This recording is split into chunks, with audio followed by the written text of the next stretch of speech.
Todo el mundo habla de los sonidos potentes del anime como el ataque de Benimaru al demonio infernal.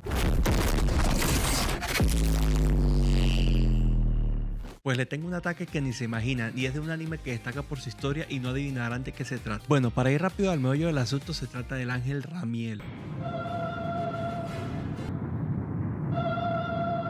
¿Aún no das con qué anime es? Pues es Evangelion.